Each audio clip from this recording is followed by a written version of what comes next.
Good evening, everyone, and welcome back to the Nexus Gaming Series. My name is Bahamut. We find ourselves here in our game number 2 of the evening on Volskaya Foundry with Can't Counterpick Stupid on the left, and we have Would Tap That on the right. This is going to be Division C West. And if you're trying to figure out after 40 or so minutes how we got to Volskaya, don't you worry, I got you covered.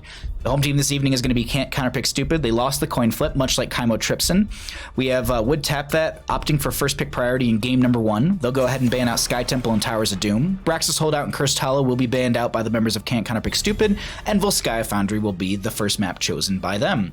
Let's go ahead and get back into our draft here as we have an ETC ban on the left with a Sylvanas ban on the right. Going to get rid of the push pressure from her, as well as Stukov being banned out with his zoning potential coming out from him, as well as a lot of great follow-up with the Lurking Arm and even the Weighted Pustule. Flailing Swipe is a good disengage tool on top of that.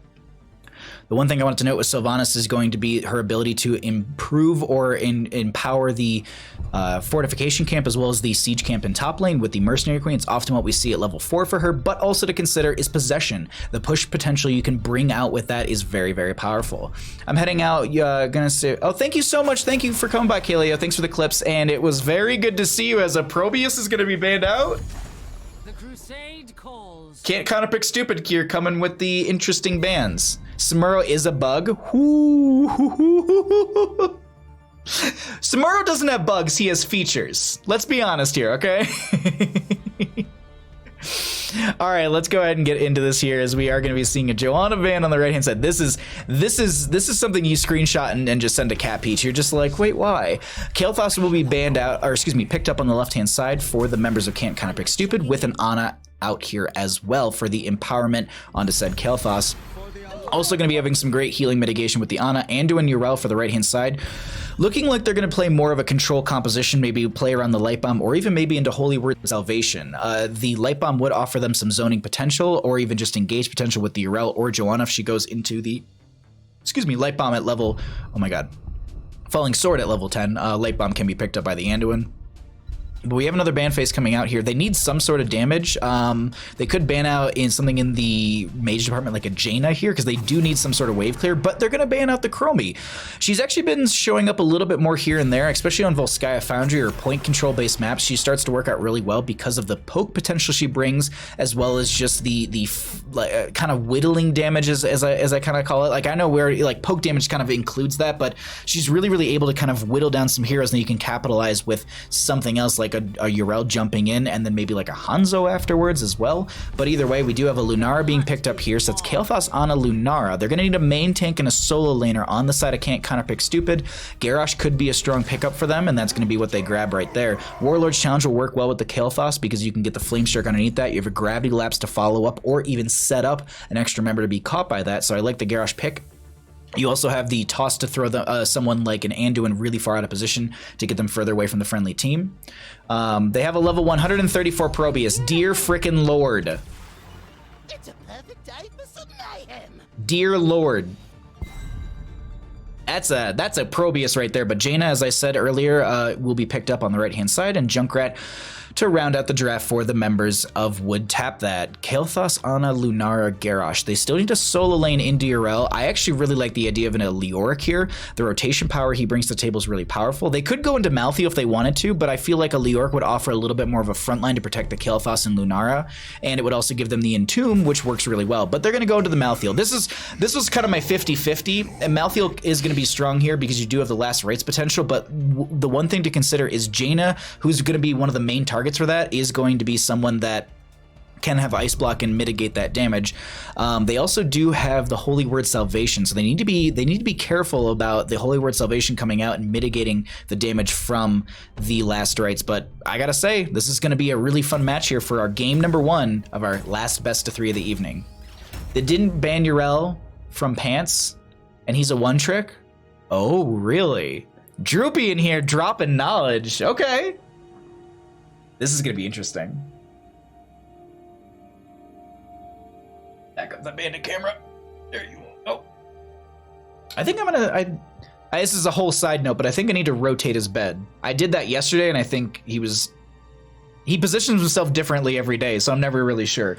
But either way, Thanks for hanging out, everyone. Thanks for supporting the stream. Thanks for supporting our desire and our goals to get to that Twitch partner. Hopefully we'll be able to do so, but we're going to go ahead and get into game number 1 as Handful 86. Thank you for the follow as we get into this game right here. Let's go ahead and dive on in.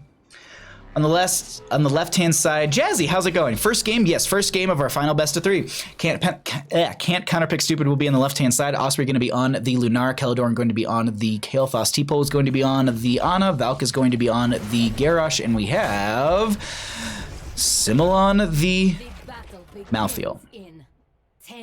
Silma, excuse me, I knew I read that wrong. On the right-hand side, we have the members of Wood Tap That. Mongoose going to be on the Joanna. We have Colonel Pants going to be on the Urel. Shadonis is going to be on the Anduin. Pet Wolverine is going to be on the Jaina. And Telmus? I think that's it, is going to be on the Junkrat. Either way, let's get into our level 1s here, and let's also get our player vision set up so we can also see what these players are seeing. Let's actually jump over to the red vision right now, as we're actually currently seeing... oh, they're holding that. That's interesting. Okay. We'll go to Anduin. That was just weird. I've actually never seen that before. But either way, we're just going to show Anduin's their vision right now just to get an idea of what that's looking like. Kael'thas did go into the Mana Addict at level 1, so they're going to be looking for that Arcane Barrier after 20 stacks. That should also buff out their mana by roughly 500 at that point, and then they can just continue to supersede that. Actually, no, their total mana I think is somewhere around 1,000 once they actually finish it out from the overall buff, because it's what, 15 per globe? Yeah, I don't think 20 would be giving you 500 there, Bahamut. Anyways, we are going to be having Valk is trying to just back out of this engagement currently as they step further forward. Great Righteous Hammer from Colonel Pants, who's going to force them back. Valk is in a bit of a rough spot. The sustained damage from the Junkrat as well as the Jaina should be enough, and they find the kill right there. No Sentinel Wisp. Actually, no, Sentinel Wisp was grabbed from the Lunara. So as I always like to do, I'll showcase that vision that it does provide once they have another one sent out into a bush. On the left-hand side, Jazzy ripped the right side. It was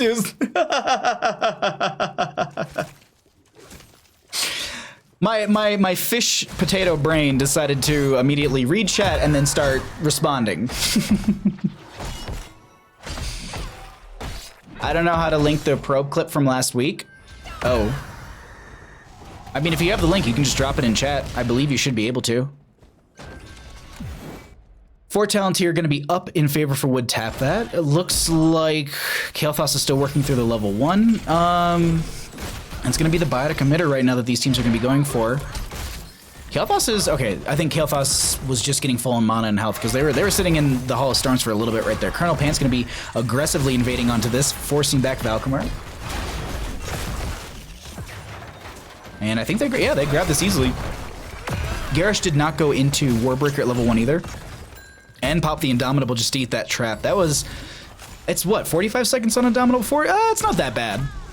It's just one of those things that, like, I didn't think they had to purposely eat it, but just getting it off the map does allow them to not have to worry about rotating through that, and it also does remove vision from the Junkrat, so just something to consider yourself. As we have Control Point A opening up, a toss did go out onto 1, but I think they're going to get right away. I think there's a Concussion Mine just to help themselves out. Valk is getting very low here. That's going to be a blind onto them as well. Keladorn going to be trying to come in here and maybe throw a little extra damage out, as they are actually a little bit low on the mana regeneration globe sides. They're actually, you have the Jaina on the opposing side already hitting at 5, and I'm wondering, at least that's, looking at Jaina, that's definitely the pacing that we often do see on a double rotation based map. I think the Kael'thas is just trying to help out some of the friendly members and set up potentials for kill instead of looking for those regeneration globes. And it's just something to consider in their own further games, is that rotation and getting those globes is a little bit more important, at least in my opinion, this early game. But when it comes to overall experience in general, we are going to be even on experience. We're not even looking at much of a gain from that first kill. We're looking at still roughly 100 or 200 or so. Not 350, that's for sure, as this is going to be a very close initiation onto Control Point A, and 7 talent here should be here for both teams. I don't think this is going to be an easy pickup for Wood Tap That. Can't Counterpick Stupid does have a play into this, but Colonel Pants and friends do have a decent amount of items still in their pockets. I believe they have 1 fortification camp sitting on Keladorn. I don't think Silma, no, it's just Keladorn is the only one sitting with an item.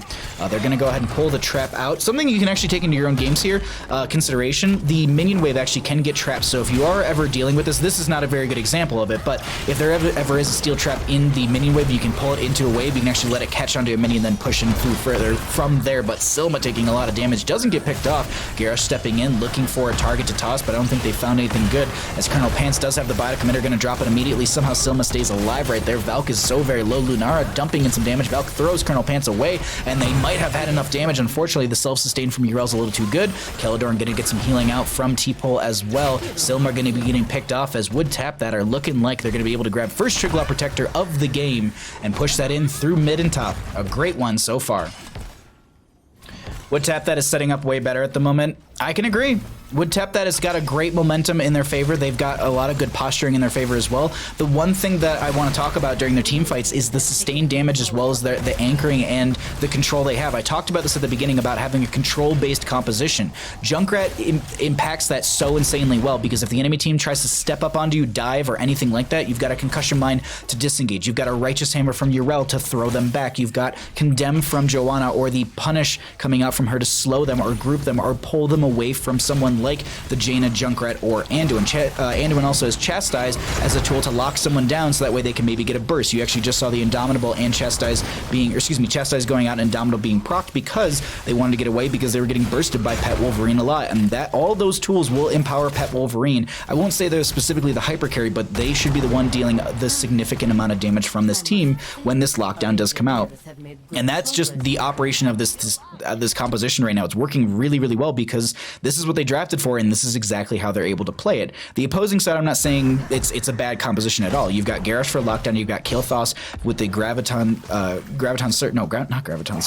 Lapse. There we go. I was thinking of, for some reason I was thinking of Zarya's Heroic. Anyways, the Gravity Lapses are a lot of good CC tools. You've got Sleep Dart from the Ana as well, and then you've got Lunara and Malthael with damage over time, so it's something that's a little difficult for some healers to deal with. We'll see how Anduin does, which doesn't seem like it's an issue, but this is also going to be 10 talent tier rounding in for Wood Tap that a little bit behind on the side of can't counterpick stupid, but they themselves will have 10 talent tier. I didn't look at when the Triglav Protector went down, but I think we should be about somewhere in the 8-minute range in this game when we get our next one popping up. Maybe a little bit longer. It might be actually 9 minutes. I think I might be miscalculating. Regardless, 10s are up on both sides. We have the zoning Chattering Teeth coming out from, or excuse me, the zoning Steel Trap from the Junkrat.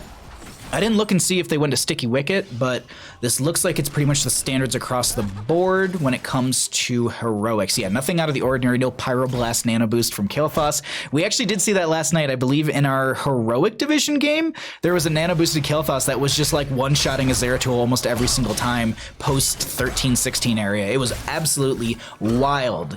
And yes, Valk's mom, how you doing? Thanks for calling by.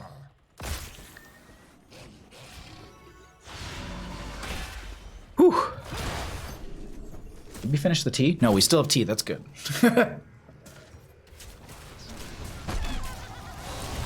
Kael'thas not too far behind in the Regeneration Globe questing talent from level 1, the Mana Addict. Fingers of Frost from Jaina sitting fairly well stacked up as well. Seems like it's a little bit of back and forth right now. Selma looking for a low health pool target to maybe throw some last rites on, but they stepped way too far out, way too fast. The Phoenix comes out from the Kael'thas. That's going to be Leaping Strikes from Lunara. Holy Word Salvation's coming out. Warlord's Challenge as well. Anduin gets picked off. It's going to be a great pickup from them right there as Mongoose is going to be trying. I think they were considering coming into this. Sleep Dart comes out. Leaping Strike. Mongoose in a bit of a rough spot. Pops the Iron Skin. Pet Wolverine getting very low as well, but they end up backing off and they don't find a kill. Mongoose, I think you'll be fine. I'm getting another thermal already. Yeah, they'll be fine. Control point B is going to be opening up. Actually, okay, I wasn't too far off. I was 30 seconds off. I was like, it's either 8 or 9 minutes. I wasn't too sure on that, and we're 8 minutes, 30 seconds. Okay, we're right in the middle of that right there, as this is going to be top lane pushed up a little bit. Nice trap onto Garrosh. They're playing on the top side of this, but they're taking a lot of damage. Indomitable will be popped, and they're going to be able to get out. They actually could have played in this corner over here, but I think they were afraid of Junkrat just constantly throwing damage into them into that corner, because it just would have not bursted them, but that would have just been a lot more that Ana needs to heal back up as we have a control point opening up. And 13 talent tier, while all this was happening, 13 talent tier is still very, very close. Warlord's Challenge onto Urel. They do have Ardent Defender. They can pop that at any second if they do feel like they need it. That's going to be the Sleep Dart again. Unfortunately, the Gravity Lapse is just a hair shy, and they don't get that right there. But what they do end up getting is a Fortification Camp in bottom lane, and that's going to be a great steal for them. This will also close that gap towards 13, I believe. Yeah, they actually, I think realistically, you grab this other one, you let them channel up to about 50% because that's what they would get, and then you rotate in with the double fortification camp. But they themselves are worried about losing more in the top lane. That's going to be the well going, at least. They do have their front gate gone. This is going to be 50% now achieved by the members of Wood Tap. That can't Counterpick Stupid are going to be going ahead and grabbing the camp over here. Maltheo pushed up bottom lane a little bit further, but they need to make a fast rotation to top. That timer is getting very, very high as it's 70% Maltheo, just about halfway. Going to clear one wave in mid. They do have on a Pale Horse, but this is way too slow, and I don't think they're going to be able to do anything with this. This is Can't Counterpick Stupid giving over this objective here, as Shadonis will just sit on the corner of this point. The rest of the team zoning and pushing back. Colonel Pants using that Righteous Hammer that was charged up. Going to get the Divine Steed mount up. They jump 2 in here, and that's going to be second Triglav Protector of the game going over to Wood Tap that. They're going to rotate this into bottom lane, actually. They got the value that you would have gotten from Triglav Protector. They could have gone for the fort, but I think realistically they want to prepare for Control Point C, be a little bit more in control for that next one, because I think it's more expected to see both teams fighting over this post 16 and potentially even ending game with it. Control Point C is just really, really powerful, but this red Triglav Protector is not getting the value that I was expecting. I thought they were going to be able to rotate down here, but Lunara did go into Nature's Calling at level 4, and that's 125 increased damage basic. I'm reading this. I'm saying that wrong. Increased Nature's Toxic damage about 125% to non-heroic, to non-heroes, which is basically anything but a hero in this game. Anything. Structures. Units. Vehicles. It's a faster way to burn things down. They also have the Splinter Spear as well for faster wave clear and also applying more toxin to the enemy team. And I'll be honest, chat, this is probably one of the most well-defended Triglav Protector I've ever seen, and also, unfortunately, underused Triglav Protectors right now, as they are going to be stepping in through the bottom lane with only 6 or 7% on this thing still. It's actually going to drop down right there. They get the front gate. Warlord challenge onto a couple members. Valk very low. That's going to be the Holy Word Salvation. Riptire coming out as well. Osprey looking for a leaping strike. Doesn't find the kill they're looking for. The Yrel does go down. Mongoose does get hit with the last rates. They end up getting away with some couple hundred health. And a 1-for-1 trade. A Triglav Protector goes down, and we're looking at it 15.5 for both sides. I'll be honest, it sounds like BM, but this Triglav Protector got no value realistically. And I'm surprised. I'll be honest. I'm very surprised.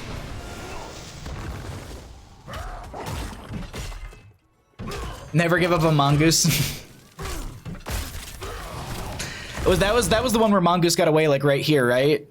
They got away with like a little bit of health, or maybe they rotated through here. I think it was the engagement that popped up over on the right side of the biotic emitter. But they're going to go ahead and grab that. That pushes them into 16. Not too far off on the opposing side either.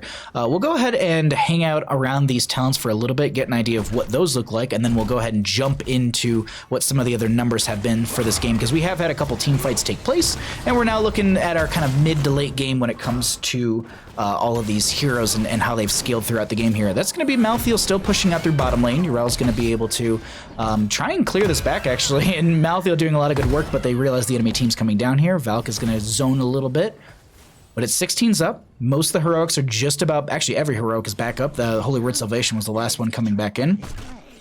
Let's actually get the vision for the red team really quickly, see how they're going to be playing these lanes, because they're doing some double rotations through bottom and mid, and then throwing Yrel to top, it looks like. So they're changing this up a little bit, but I think that makes sense because the next objective will be in bottom lane, so they're expecting this to be a huge fight. That's going to be Warlord challenge under a couple of members. Leap of Faith is going to be saving Pet Wolverine. They have the Holy Word Salvation to buy the time so they can heal through the damage over time. Riptire comes out. Joanna does go down. I think that was the last rates that actually got the kill onto them. Ardent Defender will be used by the Yrel, who's able to make it out of here. At least Silma's trying to get the sustained damage. Great Leap of Faith over the wall. Not even Leap of Faith. That's going to be the Avenging Wrath, and now they're going to try and turn around on Silma, who just chased into this. Unfortunately, Colonel Pants will end up going down in the end to the poison damage. And I also forgot to mention, T-Pole on Ana does have poison damage, so that's a lot of damage over time being thrown out from the members of Can't Counterpick Stupid, and this will be the bottom lane fort going down. Osprey playing on the aggressive side of this. Looks like the Junkrat's trying to zone them. Leaping Strike to get over the fort itself. That's going to be a concussion mine that doesn't connect, and they get the fort, and Control Point C is going to be unlocking in the next 20 seconds. This is everything the members of Can't Counterpick Stupid could have asked for. And I'll be honest, chat, I was not expecting Can't Counterpick Stupid to start bringing it back like this, because that last engagement in the top lane where they played into this super safe and super slow, I was just surprised that they weren't being more aggressive. Granted, you know what? I'll give, you know what? Credit where credit's due. They defended that last Triglav Protector so insanely well. This is something I wanted to highlight really quickly from earlier in the game. This is currently the vision all from Sentinel Wisp. This entire circle right now is from Sentinel Wisp. So it goes to show like how much information you can get from that level 1 talent. And me personally, I think that is an insanely powerful talent, especially on maps like this where there's a lot of rotations, or even smaller maps where you might be able to scout out an enemy as they're rotating onto you, or maybe looking for a flank or something. But in top lane, Yrel was clearing that out. Oh, they make an invade into this camp because they see that Yrel's over there, and they're saying this is a 4v5 in our favor. Riptire came out, I believe that's going to be Leaping Strikes coming out. Jaina the first one to go down, but they find a Joanna and a Junkrat on top of it. Yrel's going to find a Righteous Hammer into Selma, but they're actually looking to turn around. They don't have last rights because I think they used that on one of the players in the last engagement. Malthael, I think, getting the kill into Junkrat with it, or Jaina. Either way, control point C is up and available. They have 31%, and they're looking to go ahead and confirm themselves a second Triglav Protector for themselves, but third one of the game. And if anyone's wondering, Kael'thas is currently sitting at 525 bonus mana. That is 1,205 on their shield. When they pop that mana, that arcane barrier, that's 1,205 damage they can just not mitigate per se, but they have a shield for that much, and well, it's going to help you out quite a bit. CCS has a very weak early game. Their shot caller gave up a lot, but it worked out. Well, so far this is working out insanely well. Yeah, their late game scaling, their damage over time, and just how their characters progress throughout this game really scale post 13, post 10 realistically. Like Lunara with 10, that's a really good spot for her to be in. 13, 16, oh, she's really starting to put that damage out. But either way, we are going to be seeing bottom lane being besieged by the Triglav Protector. They get the front gate. Gonna step back for a second. Triglav Protector eating this the Junkrat, but that's going, or the Junkrat trap, that's gonna be Leaping Strike from Osprey to get right out there. Colonel Pants trying to chase further in. They do have the Ardent Defender, gonna be popping that at the last second as they are able to get a lot of healing in there, but they end up using the Divine Steed and they actually get dismounted immediately. That's gonna be a Gravity Lapse on a Mongoose, a lot of damage onto them. Concussion Mind to force back with some of the players, but they don't end up triggering it, and they don't end up getting pushed back by it. But with the members so low on the side of Would Tap that, I think they're gonna be able to confirm a keep. I don't know if they're gonna be able to end game is the issue. They're gonna have to find another kill in this engagement here in bottom lane, and it seems like they're thinking about it, and they're gonna start stepping up here. Lunara's gonna try and take out the well in mid lane. Look at that poison damage. That well's gone. Well, Triglav Protector confirms it, but still gonna grab the Regeneration Globe as well for the friendly team, and then they back up. A strong bottom lane keep grabbed by the members of Can't Counterpick Stupid. I was about to say Calculated Throw right there. That would have been an awkward moment. Anyways, Valka's going to be zoning for the friendly team as they grab this, and was this one? Oh, that's a little bit of a visual bug. It's not showing on our minimap because I was like, wait, how long is this camp timer? Because you know you can hover over these things. Like there's 219 on this one. There's 250 on that one.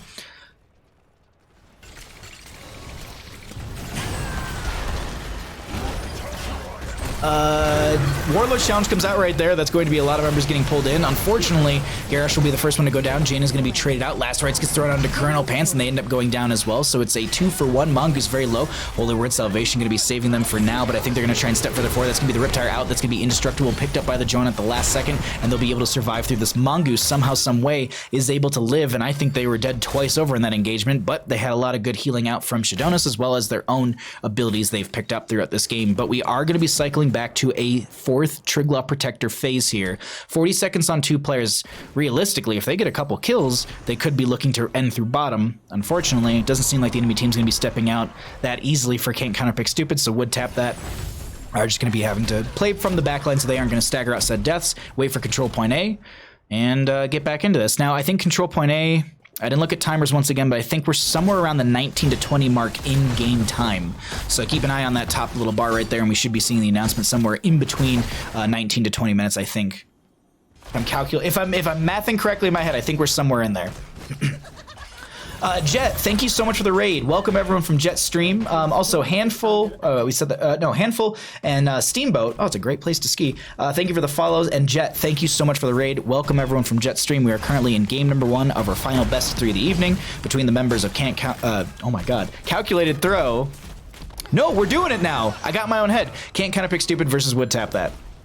Valk's gonna get a fun giggle out of this replay, and now we have said player gonna be clearing top lane and making sure they're getting the experience. Now we are post 20, so it's not like there's new talents to grab, but you still get experience advantage or level advantage when it comes to your damage and your health and how you scale throughout the game as a hero.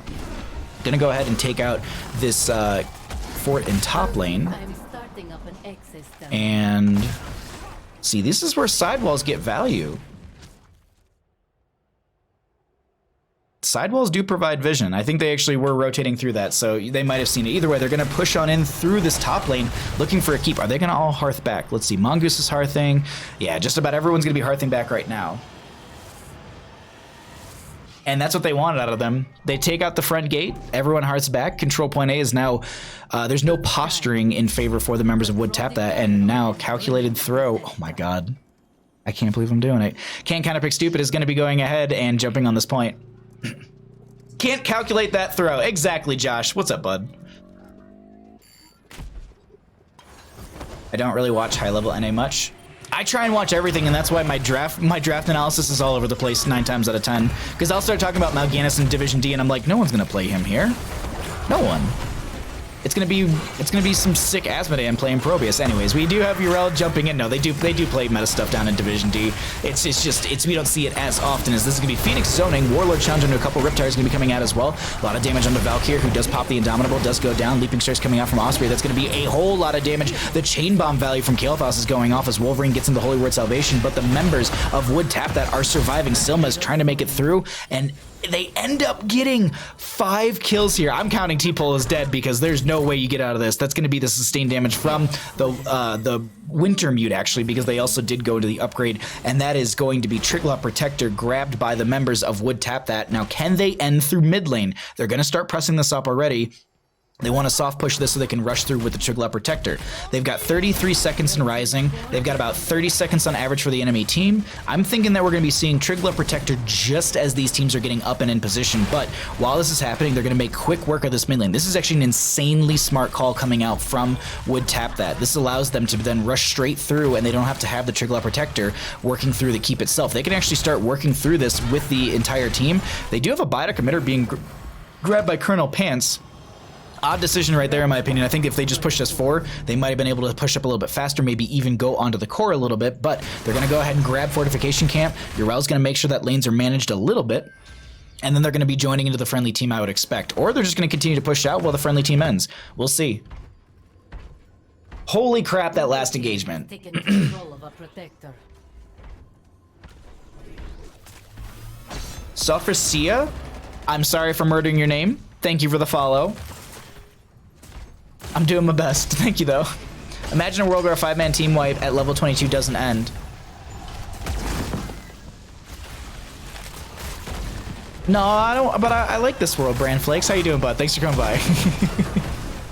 Leaping, Avenging Wrath gonna be coming forward from Colonel Pants. The way the animation happened, I was like, Leaping Strike, wait a minute, no, Osprey's on the opposing side. Anyways, we do have Silma trying to put some damage onto them. They do have the Ardent Defender, and I believe they went in for the upgrade as well, which I don't off the top of my head know what it does, but we'll check on that in a minute, as this is still not Triglaw Protector on core. There's catapults in bottom. Like, if they end up throwing on this core, the members of Can't Counterpick Stupid are going to be able to then just rotate straight through bottom lane. Ice Block was just used. That's a long cooldown. What is the Ice Block cooldown? Like 90 seconds? Hold on, we need to know these things. I did not expect the protector. Improved ice. It's 40 seconds. Okay, so it's not that bad, but we are going to be having a Bless Shield coming out. Urel's going to be diving forward. Warlord's Challenge coming out as well. A lot of the members are getting low on this red side. That's going to be Riptire coming out as well. Kael'thas is spreading that bomb around. They did go into Master of Flames at level 20, and that's why that bomb value is getting so much, well, value consistently here, and they stave off the end from the members of Wood Tap That. Top lane, though. Red team has this. I don't think they realize the 4th protector can end by just clicking on the core. Well, right clicking? Yeah, you just right click. Do you not right click? Do you left click only? Would Tap That too scared? 5v5 team fight's the only option. I think we're looking at a wipe. Let's actually while we're having this time, while we're kind of just posturing and bush partying, let's look at some of the other numbers, get an idea of what those look like, because we are 24 minutes into our first game of our final best of 3 of the evening. And I gotta say, if we're starting at a best of 3, this is a good way to start it out. I'll be honest. This is a very, very good game between these two teams. They're really, really showing they're matched up pretty well, in my opinion. Like I think there's a lot of good team fights that are going back and forth, and it's just the initiations that are really, really setting them up. As Selma's taking a lot of damage initially, they're gonna dive further out onto them. I don't know if Malthael can actually make it out of this. There's so much slow, and they end up getting pulled in. That's going to be first kill in this engagement as the Riptire comes out. They did go into extra oomph. That's why you're seeing 17 seconds on that cooldown. Toss from the Garrosh to get them away. Mongoose going to be stepping further forward. I believe they finished the subdue because they do have that massive slow on just a 1 player. No, actually, they didn't finish it, so they just hit 2 players with that. Regardless, we do have them spreading that chain bomb around. Oh my god, the chain bomb value. Colonel Pants. Mongoose is going to take a lot of damage here. Osprey, Leap of Faith, the Iron Skin, that's going to be extra oomph coming out. They actually have another Riptire coming out once again. That's mostly just zoning. They only lose the Urel, and so this is a trade right there. But look at bottom lane. Look at top lane. You've got Camp coming in through here. You got Catapults stacking down here. Our Catapults are currently doing 484 damage. No, 512 is actually the strongest Catapult currently. Because I believe they scale per wave. No, it's scale per minute. Sorry, I misspoke on that one. Control Point B, the 5th Triglav Protector of the game, is starting out. The spread, seriously. 4 heroics on Mouth, they can turn this. Malthael also did go for Angel of Death. So what does he need, like 5 stacks total? Yeah. Holy crap. Junkrat heroic upgrade? Oh yeah, extra oomph. I love it. What was this one? Word of Glory, because I actually don't know this off the top of my head. Increase the amount of that Urel heals from damage from 50 to 75. Ardent Defender heals nearby allies for 100% of the healing. Oh, okay, cool. All right, so it's just sustain more healing for the friendly team. But we are here. 60 regeneration globes on this Kael'thas. They currently have a bonus mana of 900. Their overall mana pool is going to be 1,630. That is a lot of mana for a Kael'thas. Let's go ahead and actually show the damage numbers once again. We've looked at talents for quite some time. I just want to show these for a little bit as well, because I don't know if we looked at them enough. But it's 25, roughly level 25 coming in here.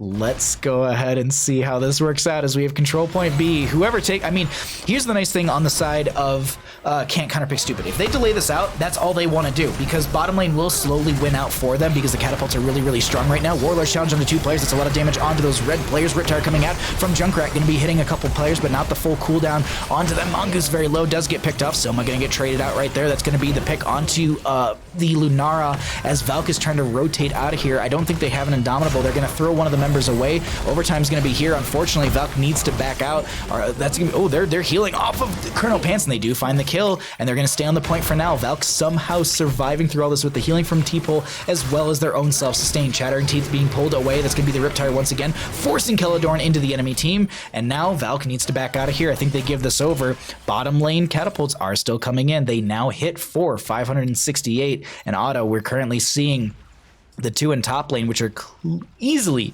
burning through that right there. Gonna grab this camp for top lane, but boy howdy.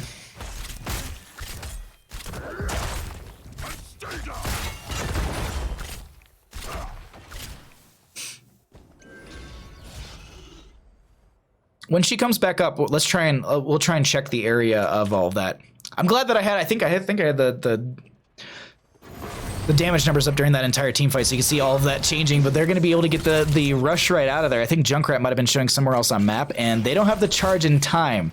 They won't be able to get the 99. They won't be able to get the 100%, and then also find themselves a Triglav Protector, but Valk is just trying to zone and force them back. Root coming out. There's going to be a silence on top of that. Indomitable is going to be used. Riptire is going to be out as well. Going to be getting 2 members caught with that one, pushing them back into the friendly team. That's a very good Riptire coming out from the Junkrat player. That was really, really on point to push that and put that in front of them, and then take that right there. But I think they're realizing they can end, and they're just rushing through mid.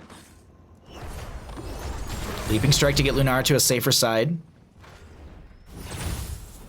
bottom lane and top lane or something. Like, this is, if they don't get this, this is going to be the members of Wood Tap that losing. We are 28 minutes into this game right now, as that is going to be Malthael taking a bit of damage. Soma looking for a target to throw last rites on. Riptire coming out from the Junkrat just to zone, forces Lunara back. Going to be diving onto this core right now. Phoenix did come out from the Kael'thas. They do have the chain bomb value. Shadonis is going to get hit with the last rites, but going to be pretty much mitigated. Malthael, the first one to go down. Ardent Defender, I believe, was used by the Rels. You can see it's on full cooldown. This core is starting to fall a little bit, but the chain bomb value is spreading, and Shadonis is going to get hit with that right there. Colonel Pants taking a little bit of damage. Shadonis taking a lot as well. They're going to dive out into Osprey, who does not have a leaping strike to get away. Keladorn going to be getting very low as they find the kill onto them. I think there was a blessed shield that connected, and that is going to be core starting to fall here, but some of the members are low. Ana and Garish are back up for the defense.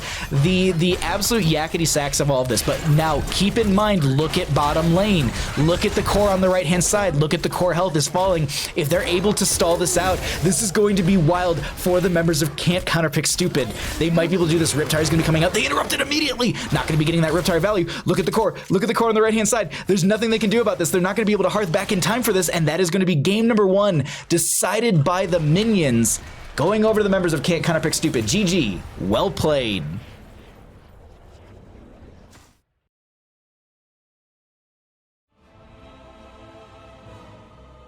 Ooh, chat.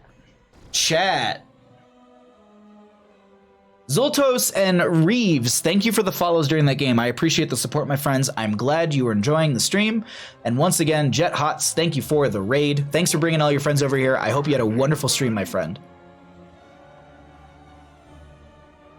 If you are new to the stream and you just got raided over, my name is Bahamut. I do a lot of casting of Heroes of the Storm, typically Monday through Thursday. I start anywhere from 4 to 5 to 6. Really just depends on the schedule for the teams. If you want to know when I'm going live, you can obviously follow here. You can also follow on Twitter or join the Discord. On Discord, I do not use everyone. I do not use here. I have a channel that literally just says, please don't mute. And that's where I post my Twitter posting for the day, which has my schedule. And then I usually post right as I go live. Or if we're doing multiple games, I'll sometimes update in that channel just saying, hey, we're doing this team now. Hey, we're doing that team now. But we don't use everyone. We don't use here. And on the note, sorry getting it out late. Okay, so I'm actually getting a message about it right now, but we are going to be doing Heroes Lounge tomorrow. We're going to be doing the S Division qualifiers, and that will be starting at 4 o'clock PST on this channel. So if you enjoy the casting you're seeing and you want to see some more casting or of a different league in a very, very high level of skill, join tomorrow at 4 o'clock PST, and you will not be disappointed. All of the S Division qualifiers have been an absolute blast, as I am trying to figure out who do I message. I think it's Mongoose. I think I messaged Mongoose. No, I think I'm wrong on that. I think I'm wrong. It's Shadonis. That's who it is. What a wild game number 1, chat. Seriously. It's your fault, Bahamut. You jinxed them. You kept saying calculated throw, and you manifested into existence. But I was calling Can't Counterpick Stupid calculated throw. Well, I guess kinda was, in a sense. All right, first pick is going over to them. Let's go ahead and get a message out to Valk.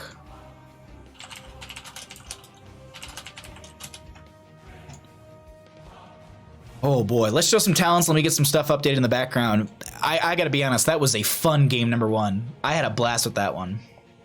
Just heard about this. Thank you for continuing to stream HOTS. It's my favorite MOBA. Oh, Yellow Snappers, thank you so much. I appreciate that. I hope you're enjoying the stream. Baha, I should start casting 4 or 5 a.m. so I can raid.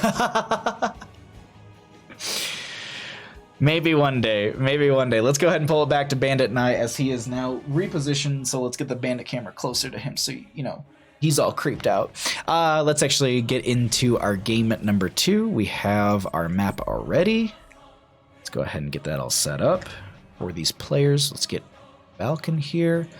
And yeah. For anyone also, I mean, while we're just here, we can keep talking about this stuff. I am pushing towards Twitch Partner. If you don't know what that is, the big thing is just hitting an average viewership of 75 or higher for the majority of my streams. So being here, lurking, and supporting it means the absolute world to me. And the main thing is I'm not trying to make money off of this. I'm not trying to I'm just not trying to make money. Like I don't want partner for money or anything like that. Like I want partners so we can get you better transcoding. We can get you better options to view these games, and it also might also open up other doors for casting opportunities. We can do some more fun stuff. On the note of fun stuff, I am going to start looking into Warcraft 3 a little bit more because I really enjoyed playing that game as a kid. I enjoy playing it nowadays. I enjoy watching a lot of people play, so I'm thinking about starting to cast that a little bit myself. So we'll see. Maybe we transition to that a little bit in the new year. But Bahamut, thoughts on who has the advantage? I mean, it really is going to come down to the draft. The last game was a really good back and forth. The members of Wood Tap that I feel like are a little unsure of when they can end the game, and that's something they need to figure out. Like, that's definitely a hard thing to figure out for some players. So I think they respected them a little too much when it came to the end and everything. I think they could have been a little more aggressive, but at the same time, like, I'm going to counterpoint myself because that's what this stream is, and that way I don't have to make a full decision. But we do have the members of Can't Counterpick Stupid. I think that they themselves had some really good team fights, but they really started to burn out. Like you could definitely tell towards the end of that game there was a lot of burnout from their team, and it seemed like they were kind of just fatigued a little bit, and there was a lot of miscommunication about when they were going in. Like there was a Malthael fight that really kind of started the end of all of that in mid lane, where Malthael dove into the enemy team, was looking for some extra damage, but they weren't able to find it, and the friendly team wasn't able to rotate in time, and that's what staggered out death. And then they rotated in, then they staggered out more deaths, and so it was just one of those situations where the shot calling, I think, was a little muddled, but I think it was because the game got late and people were a little fatigued, and it's just, you start to just say like, oh, like, well, let's just make this call and then they'll fix it. I think we're all set here.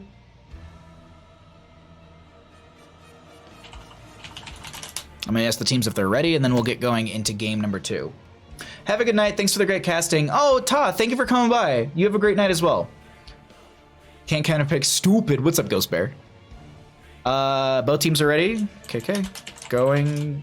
Good luck. Have fun. Spooky Worm. All right, everyone, let's go ahead and get into game number 2. I'm just making sure that all of my information is set up on my end correct. We are good. Let's push the button. Let's give them a Twitch link, even though they already know where we are, but we'll go ahead and get on into game number 2. Just RS the Red, thank you for the follow during that whole ramble I had, but let's get into the draft. Oh my God. 1 second. I meant to do this during the transition, but I wasn't quick enough. All right, sorry, it's just like my throat got immediately dry as we were transitioning into game, but you know what? You know what else transitioned here? The map pick. We are going to be having some updates on our maps. The home team this evening is going to be Can't Counterpick Stupid. They lost the coin flip. That's going to be going first pick or map pick over to the members of Wood Tap that for game number 1. They opted for first pick priority. Sky Temple and Towers of Doom were banned up by them. Braxis Holdout and Cursed Hollow banned up by Can't Counterpick Stupid. Since the opposing side opted for first pick priority, they will be choosing map. Volsky was chosen by them, and they won that. The opposing side opted for first pick priority as the losing team, so Can't Counterpick Stupid are going to be choosing Infernal Shrines as our game number 2. Let's get into our draft and find out what we get overall. Also, I love you all for being here. Thank you so much. All Bahamut's fault. Wait, what's all my fault? Sorry, I thought I was missing something in chat. Either way, Probius, ETC going to be banned out. Kael'thas and Stukov, they're banning out that Kael'thas. They do not want to see another Kael'thas in this game, and I mean it makes sense. Like that Kael'thas got so much value from the chain bonds. Joanna going to be banned out, or excuse me, picked up here first. She's very strong in rotation. She's strong overall, but she's great on a map like this where you're going to be able to group up these skeletal defenders, also the minions between the mid to bottom rotations. Now the Ana worked out really good in last game, so you could honestly just Jaina Ana here. Like you're not going to be at a deficit in my opinion whatsoever if you Jaina Ana in the 1-2 combo. But they're going to still go for the Lunar, looking for that sustained damage from both of those, as well as the damage over time from Lunar will be very impactful. We saw how much of a nuisance that got in the last game. Her siege potential on a map like this is strong. Speaking of siege, Sylvanas is something that's up and available if they want to consider that. Her being able to use her black arrows to lock down the structures as the Punisher sieges in is a great way to have that Punisher sustain further within your lane push. I think it's a great spot to pick it up here, but there was no ban on Ariel, and honest to God, she's busted in my opinion at post 10, and there's going to be a Chromie as well. We talked about this in the last game about how much value Chromie gets being able to have that kind of artillery from a distance.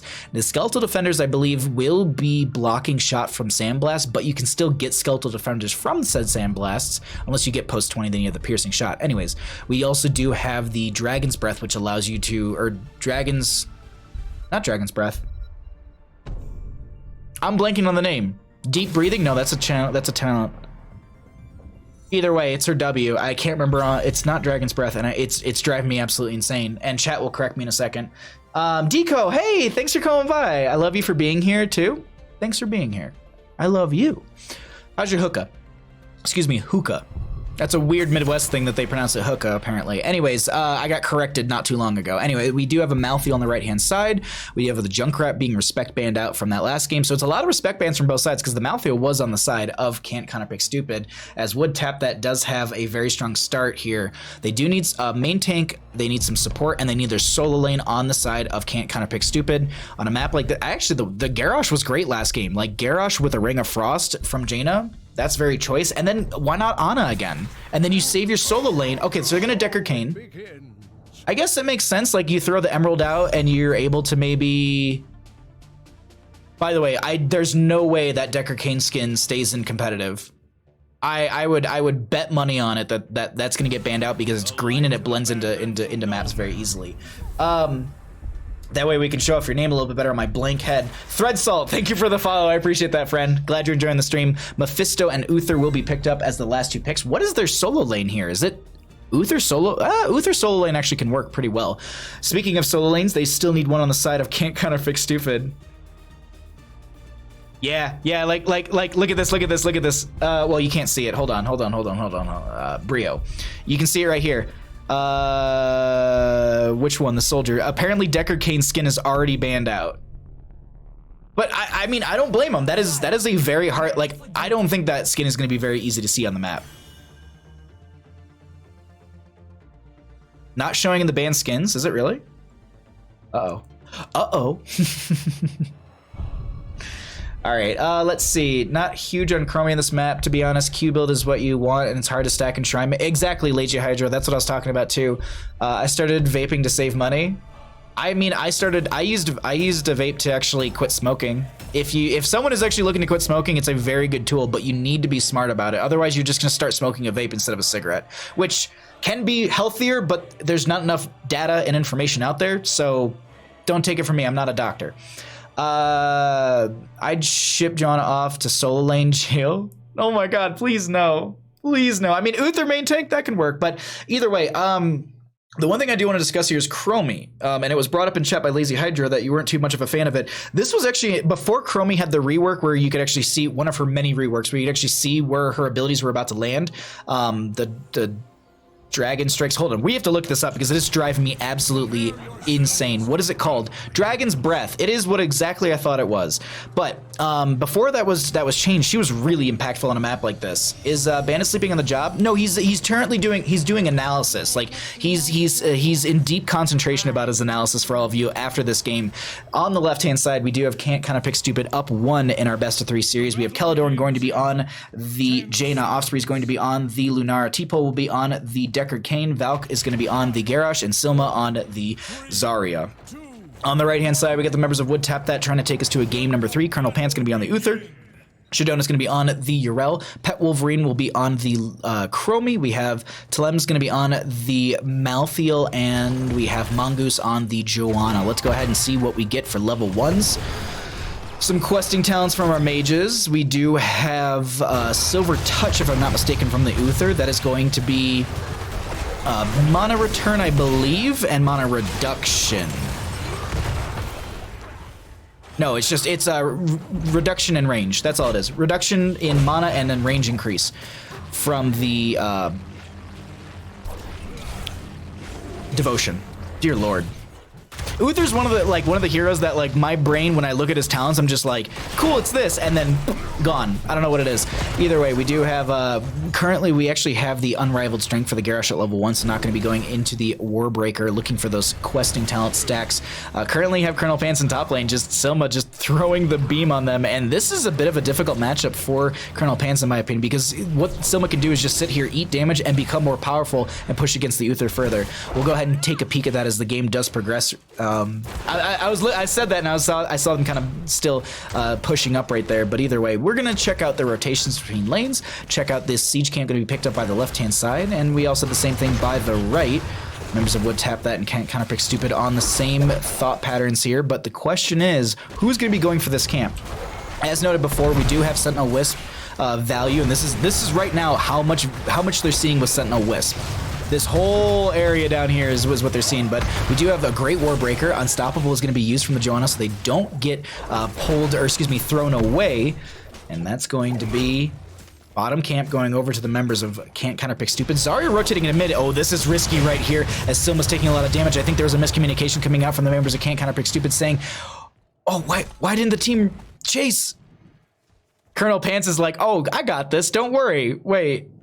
They're over here. They're over here. Wait, no, they're not over here. Maybe they're in the bush over here. No, not the bush. I'm gonna go back to soaking. And we have a fight breaking out down here a little bit. Toss goes out from Garrosh. Actually, I think they meant to throw them behind them either way, or maybe they were considering not to because they were worried about not getting the root from the Decker Kane to follow up. We do also have our 4 talents up on both sides. First objective will be Mortar in bottom lane, so pushing that out is going to be a big benefit for a lot of these players. Doesn't seem like anyone's going to be able to push it out too much just yet. That will be the Iron Skin popped by the Johanna, so they're not caught within the Decker Kane Scroll of Sealing. Did go into Potion of Shielding at level 4. Jaina with the Arcane Intellect at level 4 as well. 200 HP, oh my. Whew. Wood tap that just got bored. They were just like, nah, we don't need to chase that. These drafts offend my sensibilities. Come on now. Yeah, it can be tough. It's a lot less harmful than smoking, just at the standpoint of chemicals you're injecting. Yeah, exactly. It's also, but the other thing too is it's still hard to quit. As Moist Weenus rolls in with the resubscription, tier 1 subscription for 7 months. Thank you so much, as well as the 69 bits. I hope you have a wonderful night. I hope your best of 3 was an absolute blast, Weenus. I hope you had a great time playing, and I'm excited to check out the VOD tomorrow. I hope no one spoils that one. Anyways, even if they do, I'll still watch the VOD regardless, as Valka's taking a lot of damage. Gonna be able to rotate out of that one right there, as this is also going to be the scroll ceiling to get a zone potential into the enemy team. Looks like they're gonna be able to back off for now. We currently have the objective worked through in favor for Wood Tap. That they're forced off now, and that's going to be Can't Counterpick Stupid picking up the majority. Once again, Sentinel Wisp going to be coming out. We can actually see the value. Look, that is the range right there. So that just shows that they knew the enemy was coming in, so they're going to play towards the lower back half of this shrine for bottom lane, and they only need 2 more skeletal defenders, so they're going to play this slow. They're going to play it safe. They still pick this up. Mongoose very low. I don't think they have an Iron Skin. Osprey does have a faster base speed, so they should be able to chase that, but the Iron Skin's going to be used. Colonel Pants was picked off in the end right there. The jump doesn't go over the wall, and this is a great pickup for the members of Can't Counterpick Stupid. Lunarj saying, you know what? There's all of you down there. I can still siege, and I can still solo lane, so I'm going to go ahead and manage that for top. We do have the Mephisto throwing in quite a bit of these skull missiles, trying to stack up that level 1 as Shadonis is going to get rooted, and that's going to be a second kill in favor for the members of Can't Counterpick Stupid, who go straight through this bottom lane fort. This is a very big pickup. The average, I would say, is front gate of the first Punisher of the game. Getting a fort is huge. Pushing up onto a keep front gate is even better. Wait, Iron Skin was just in time. I don't think they get more than this keep front gate, even if I think they just get a little poke damage on this realistically. They can't survive past this without the Punisher. Meanwhile, in mid lane, Lunara is going to be forcing back Colonel Pants, going to be rotating back into top lane, throwing out another Sentinel Wisp, as I like to always just throw this because this is a huge information advantage for a team. And it's just always good to it's always good to point those things out in case you play Lunar and you're like, I never take Sentinel Wisp because it's just vision. Well, that right there, this entire engagement was, I wouldn't say won, but it was heavily, I can't think of the word for it off the top of my head. there's a lot of benefit from that because it gave them the vision from the enemy team rotating in through these 2 pinch points, or not really pinch points, but just they saw the enemy team coming in, so they knew to play towards the back half of the shrine, and that information is really useful for a team. The shot caller can say they're coming in, play towards the back, poke on in with Zarya because you have the grenades from her, or you have Lunar with her range, or even Jaina with her Blizzard, or even Kona Cold or Iceland. So a lot of great tools being used by the members of Can't Counterpick Stupid. And I know I'm harping on a lot of that, but it's good to highlight those moments when you can. The other good thing to show too is they do have all these time traps out from Chromie, but what I would suggest is maybe throwing them onto the opposing side of the map, sneaking over here and throwing them there, so you can see the enemy members in rotation. I don't know if she went into Adhoral Anomaly. I'm trying to skim around the map and see if she has any other time traps. I'm not seeing any. Actually, I can look at the minimap because it would show. I don't think she did. I think she might have gone into the one that gives shielding or speed. There's one that gives shielding. So it's a buff to friendly members with shield and then a debuff to the enemy members. Or there's one where you could increase the amount of time traps you have. And then there's another one which has, I believe it's a speed increase for a friendly member and a slow on the enemies when you do hit them with that time trap. But we can take a peek at that in a second. I just want to show some of the other stats. Yeah, so she did go into time troubles, which is going to be lose 20 armor for the 3 seconds and allies gain 20 armor. So that's the one that I was talking about right there. That's going to be the Indomitable used by the Garrosh to get right out of that. Decimate from a Garrosh as well. Can we talk about this Decimate real quick? Knowledge is power, my dude. Thank you, Radical Edward. What's going on, Rob Christie? My brain couldn't say the right thing. Vision can be a big brain move, but it's a unique skill. I agree.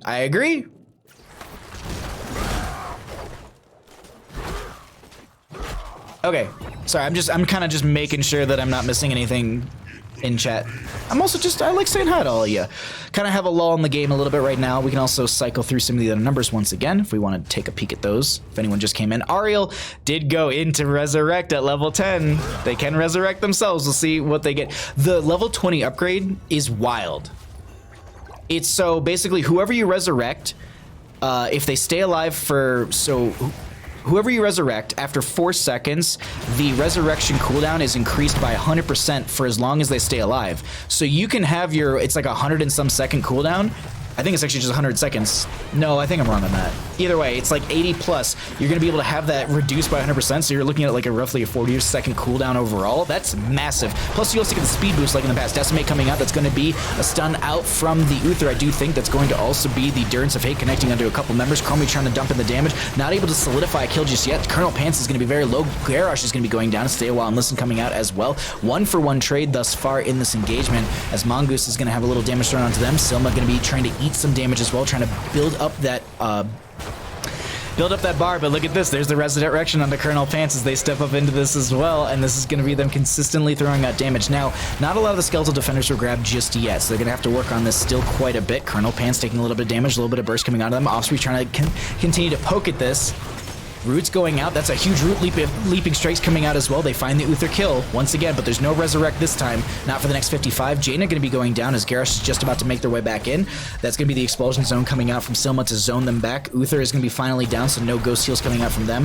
Valk is now back into this engagement. 24 out of the 40 necessary. Durance of Hate coming out. That's going to be the root out from the Decker Cane as well. A lot of damage coming onto a couple of these members. Chromie is going to be pumping the damage into Valk, but they end up getting a toss onto one. That's going to leap onto Telms, who I thought they were in the Shade of Mephisto form, but they're not. And this is going to be objectives being worked on by Can't Counterpick Stupid, but I wouldn't count them out just yet. They have a little bit of poke here. Uther is showing in bottom lane. Or no, they were showing in bottom lane because they were clearing the wave. Resurrect is up in 13 seconds, so this is going to be second Punisher of the game. Arcane Punisher going to be moving in through top lane, and they don't have a front gate, so they're going to be easily able to step up with this and maybe even take another fort in their favor.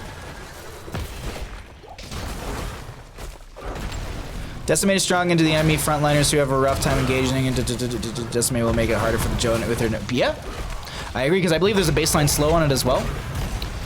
Slow them for 40 40% for 5 seconds, deal 100% more damage to heroes, and each hero hit reduces the cooldown by 1 second. And it's also a very low cooldown. I think you have 2 charges, don't you? 3 charges. So Fort goes down in top lane. They're going to be able to cycle the Lunara out to be able to clear up more waves. Realistically, though, in the later half of the game, I'd like to see Lunara push up with the Trigla Protector more often. Oh my god, Trigla Protector. We were just on both skies, so my brain's still there, but the Punisher. Pushing up with that a little bit more is something that I would like to see from them as well, just because that sustained damage from her chase potential, as well as her siege with the build that she's gone, is very, very strong. She didn't go into the spell armor either. She wanted to let them wither at level 16. So they're increasing the duration, and it also has no decay over time either. Whew. The heat kicked on in the middle of this game, and it's like, and like, this is a very, very intense game. Hold on, leaping strikes are coming out right now. That's going to be a great expulsion zone. Sejonas is going to be the target. That's going to be Decimate coming out as well. They do have the Ariel going down, but she's going to insta-resurrect herself. Mongoose getting very low here, is going to get picked off. Sejonas in a bit of a rough spot. Leaping strike coming out, and they end up using the cooldown, and they end up going down right there. It does show it's off cooldown, but we just saw them use it. So Ariel actually getting picked off twice right there. You can see it on your side of your screen, and the resurrection isn't showing properly, but it is on a full 80-second cooldown, probably more like around 60 at this point, but they will have to resurrect in the Hall of Storms. Realizing, actually, this is a bit odd. I was actually expecting them to be pushing in through mid lane, but they're going to use the small advantage they have to push in through top or in through bottom, looking for maybe a keep down here. Gonna take out the well first. This is really risky in my opinion, because of the fact that everyone's so back up, and you have well, just, I mean, you do have 16 talent to your advantage. It's just you're playing on the aggressive side of the map. We do have Expulsion Zone coming out. Valk is taking a little bit of damage. Stay Wild and Listen connecting onto a couple as the Leaping Strikes are coming out. Sejonas will be the target right there. 25 seconds on the Resurrection, and they are down for the next 33. So this is looking like the members of Can't Counterpick Stupid could try and push up onto Core. Seems like that's not going to be the case here, as they will be backing off, and they're going to be going ahead and maybe pushing in through mid lane. If they could get another kill here, that'd be huge for them, but yeah, oh, maybe they were just cycling back for the wave. Okay, they cycle back for the wave, Toss goes out, and the Can Counterpick Stupid looking to close out this match a lot quicker than game number 1, as that's going to be Joanna getting picked off as well. Osprey on this Lunara is just chunking into the enemy side. Let's actually get the other stats up while we are looking at this. Look at Lunara's damage, 30,000. Zari actually not too far behind with, 30,000 as well, and Chromie going to be dealing actually the most in the game currently, but this core is starting to fall. The death timers are low. Expulsion Zone once again. Lunara is looking to just throw this damage in, and look at this core being chunked. Everyone's just chasing after the enemy team, and they took out another like 10% or so. Great Divine Storm coming out. That's going to be Osprey getting a little too low. I don't think there's a potion out from Decker King. There actually will be. Valk is saving this team, but I think they're going to go down for it. Decimate to slow the enemy team, and that's going to be another Decimate. They're getting cooldown reduction from it. They get 1 second off of a, what is it, 8 second, yeah, so if you're hitting 5 members, it's a 3 second cooldown for 1 of your 3 charges. That right there was such a well-played moment. They didn't lose a single member, and they got the enemy core down to 22%. They have a Punisher coming through the mid lane. Realistically, they could just backdoor core. They could put Sentinel Wisp in this bush right here, see that no one's around, come through this, wait for a wave, and then just go straight into core and end. Honest to God. Is Lunara always a scouting type hero? No, not always. She actually has a lot of good damage, but she has scouting, like, so the Wisp, so this Wisp is baseline in her kit. The Sentinel Wisp at level 1 is just an insanely powerful talent. She's got great, I think Lunara has great talent diversity. There's a lot, see, they can see it happening. They know that this is coming in through bottom lane. They're all hearthing back, and I think Zarya might be calling this out to the friendly team. This is more or less just feigning. They have zero intention to end right there. They just wanted to pull them off the objectives. That way there's no posturing in their favor, and now they can re-engage on this. They're actually going to go ahead and grab this camp from mid lane before they're even able to rotate out of bottom. Well, they are clearing out that wave, but they're going to grab this camp that will push up mid lane a little bit further. 3 to 16 when it comes to skeletal defenders. I'd say, on the note of Lunara being a scouting hero, I would say that a good Lunara will use that ability in a very strong way. And I know that's very generic, but like, it's the positioning of your Wisp. If you're throwing them behind the friendly team, like over here, you're not going to get value. If you're putting them in the bushes on the aggressive side to scout out, that's super useful. But a Divine Storm coming out, Osprey taking a lot of damage, is going to be able to back out of there. Nice healing potion going to connect. Uther does go down. No 16 or no 20 talents here to be able to pick up the redemption, so they're going to be down. There is a Resurrect, I believe, up and available. Actually, Ariel is going to be down right there. I didn't see what the cooldown was for it, but it seems like this is going to be 3 down for the time being, and this is going to be Punisher pick. With the 3 kills they just got, they could rush bottom in my opinion, but looks like they want to go ahead and grab themselves a Punisher. third one of the game. Fourth one, I think, actually. No, this is third. I'm like 50% sure. Big Scary Duck, how you doing, bud? Thanks for coming by. Garrosh schwacking people with chairs is so satisfying. I love the luchador skin. Yeah, this is actually a really, really good skin for even the mount with it too. That's so very perfect. Like, look at that. That's just, it's such a good skin combo. But Punisher is going to be going in through mid lane. While that's happening, the enemy team is going to be up and available. They're going to be looking for a core end through bottom. Might have been rushed up a little bit. Mongo's taking a lot of damage. Expulsion Zone coming out. That's going to be a lot of damage onto Colonel Pants, who's going to be going down first. Blessed Shield was ripped, but I don't think it was actually connected onto anyone. And now they're pushing on up. This is going to be Selma already just jumping onto core. Mongoose is getting very low here, trying to make it into the Hall of Storms. Oh my god, I can't even think of the word. It's going to be the Detainment Strike pushing them back, but they end up getting the game in game number 2, or taking game number 2, and that will be the members of Can't Counterpick Stupid, closing out our series 2-0. Weenus, thank you for the 7 months of support and the 69 bits. We're gonna get an interview here in just a second. I will follow you to the end of the world. Subscribe. Wait, did it not? Why didn't it read everything? Nice work, Bone Daddy. Well, thank you for the 69 bits and thank you for the 7 months of support. I'm wondering, why didn't it read the... Usually it reads all the emotes out. Huh. CCS putting on a good show. Oh my god, Dark Knight! Thank you so much for gifting 5 subs! Thank you so much, Dark Knight! Beantout, Torgnato, 8S, Honey, and Sigatai. Enjoy your Asthma Pugs, your Baja Rages, your Finger Guns, and your Gilded Beards in chat. Thank you so much, Dark Knight, for the 5 gifted subs. You did not need to do that. Celadorn is apparently coming here. Alrighty. Oh my god. Thank you so much, Dark Knight. I really appreciate that. Seriously. But let me just change their audio really quickly. At this time, we are going to be joined by Celadorn. How you feeling? Congratulations on your 2-0 victory. Man, I'm feeling the rush. It's adrenaline. That first game was so intense. Let's talk about game number 1 here, because game number 1 was wild. I want to talk about this because there was a lot of back and forth. It was like a 12-26 game. There were so many moments where I thought they were going to end core against you. Were you all just like, oh, this is game after this fight because we lost it? Or was it just like, no, we can defend this? No, we even talked about that late game. I think when they took the A point, the second A point, yeah, we were like, everyone just keep your head cool. Just, they're not pushing fast enough to get through that keep. Just get up, kill minions, keep them pushed off. Let's do our best. So it was an intense moment, and we kept our level heads, and it paid off big time. You all played an insane game number 1. Like, that was so much fun. Let's talk about the end of that as well, because there was that whole, like, they were trying to push up into your core, and you were all kind of, your core was starting to fall a little bit, but you knew there was a wave coming in through through top that was potentially ending. Was the whole motif like, oh, don't let them back, that blah, blah, blah, blah, blah, or did you? Absolutely. I think we had them down to 3, and we had 2 alive. Yes. 3 alive. Yes, so you're that right. And we were just shouting, just keep them there, because we had that siege camp going in, and I think 3 catapults, and we were just like, just keep them there, kill their katas, keep them off of the core. It was so intense, man. My heart was pounding out of my chest. I mean, I can't blame you. That was it was seriously so insanely wild. I absolutely love that. Now, going to game number 2, this was a lot faster of a game. Can we talk about Offspree's Lunara? And how that is just really, really strong for your team. What are you talking about? He never plays Lunara.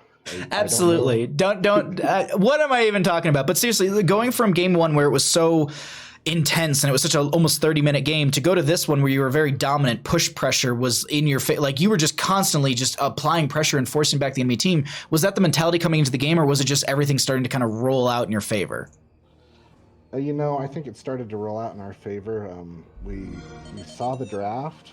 They really did have a solo lane. Solo lane Uther is okay. Mm-hmm. I'm not going to say he can't be a solo lane, but other than that, it was just a bunch of Johanna, I guess, would be their next best solo lane. They had 2 mages that lacked the ability to clear waves, to clear objective.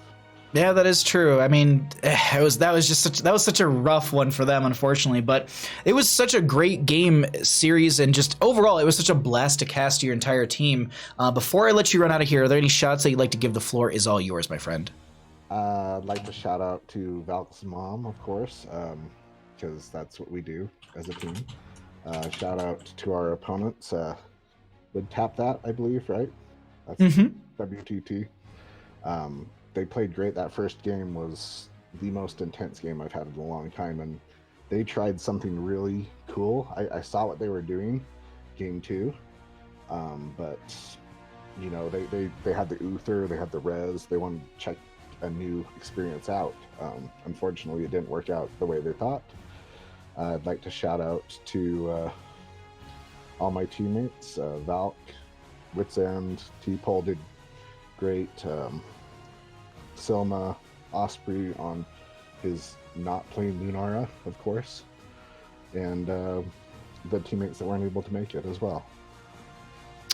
And you for casting last minute. We love it. We love being cast. And my pleasure. Thank you so much for the games. This was an absolute blast, and I'm excited to see you all further down in Season 8 of NGS. You have a great night, and congratulations